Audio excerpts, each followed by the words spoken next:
குரு பிரம்மா குரு விஷ்ணு குரு தேவோ மகேஸ்வரः குரு சாட்சாத் பரபிரம்மா தஸ்மை ஸ்ரீ குருவே நமः.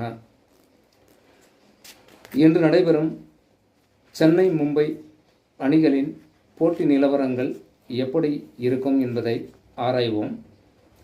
கிரக நிலைகள் பொறுத்தவரையில் கன்னி லக்னத்திலே ஆரம்பித்து விருச்சிக லக்னத்திலே போட்டி முடிவுகள் இருக்கும்.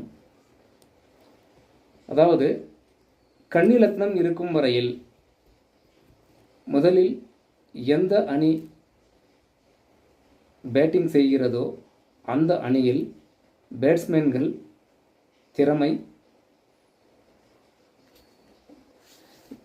வெளிப்படுவதில் சிக்கல் இருக்கும். துலா லக்னம் வந்துருச்சுனாவே ஓரளவுக்கு எல்லாம் சரியாயிடும். மும்பை பொறுத்தவரையில் திலக் வர்மா, டபிள்யூ ஜாக்ஸ், என் திரி, ஜே பூம்ரா, டி சார் ஆகியோர் சிறப்பான முறையிலே தனது ஆட்டத்தை வெளிப்படுத்துவார்கள். அதாவது ஃபஸ்ட் இன்னிங்ஸில் ஆடினாலும் சரி, செகண்ட் இன்னிங்ஸில் ஆடினாலும் சரி, இவங்க தான் சுமாரான ஆட்டத்தை வெளிப்படுத்துவார்கள். சென்னை அணி பொறுத்தவரை கெய்க்வாட், ரவீந்திரா, துபே, திருப்பதி, ஹூடா, அதேபோல் என் ஹமீத், ஜடேஜா, எஸ் குரான் ஆகிய வீரர்கள் ஒரு சிறப்பான ஆட்டத்தை வெளிப்படுத்துவார்கள். இவர்களும் முதலில் பேட்டிங் செய்தாலும் சரி, இரண்டாவதாக பேட்டிங் செய்தாலும் சரி, ஒரு சிறப்பான முறையிலே விளையாடுவார்கள். அதேபோல் எந்த அணி வெற்றி பெறுகிறது என்பதை அறிய டாஸ் வின் பண்ணும்போது எந்த அணி ஃபீல்டிங்கை தேர்வு செய்கிறதோ அது வெற்றி பெறுவதாக ஜோதிட ரீதியிலே தெரிய வருகிறது. இதில்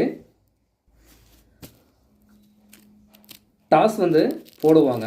டாஸ் போடும்போது அந்த ஒரு நேரத்திற்கான கிரகநிலைகளை ஆராயும் போது இரு கேப்டன்களின் கிரகநிலைகளில் கெய்க்வாட் டாஸ் வின் பண்ணுவார், வெற்றி அவருக்கு தான் கிடைக்கும் அப்படின்ற ஒரு விதிமுறையில், ஜோதிட விதிமுறையில் தெரிய வருது.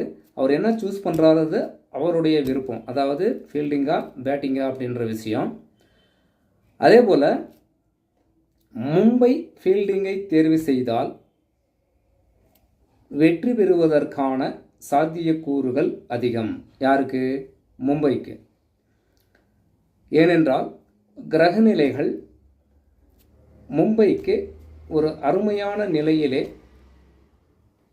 உள்ளது அப்படின்னு சொல்லலாம். இது எல்லாமே ஜோதிட பச்சி ஜோதிடம் இரண்டுமே சேர்ந்து கலந்த கலவையாகத்தான் நான் இந்த ஐபிஎல் கிரிக்கெட் போட்டிகளை ஆராய்ந்து வருகிறேன். பார்ப்போம் என்னதான் நடக்கணும். ஏன்னா சில நேரங்களில் இப்போது ஆட்டத்துக்கு இறங்கும்போது நாம் ஒரு கணிப்பில் வச்சுருப்போம், அவங்க ஒரு கணிப்பில் இறக்கிடுவாங்க.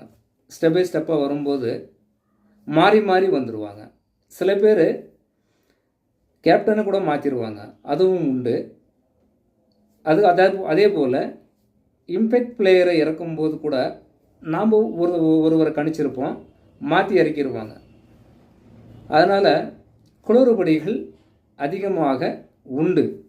அதனால் எதையுமே ஒரே விதமாக நாம் நிர்ணயிக்க முடியாது. அப்போது எந்தெந்த பிளேயர் விளையாடுவாங்கன்னு சொல்லலாம், யார் டாஸ் வின் பண்ணுவாங்கன்னு சொல்லலாம், யார் மேட்ச் வின் பண்ணுவாங்கன்னு சொல்லலாம், பிரச்சனை இல்லை. ஆனாலும் மழை குறுக்கீடுகள் ஓரளவிற்கு இருக்கிறது என்று ஜாதக ரீதியிலே தெரிய வருகிறது. பார்ப்போம் என்ன ஆகும்னு சொல்லி பார்க்கலாம்.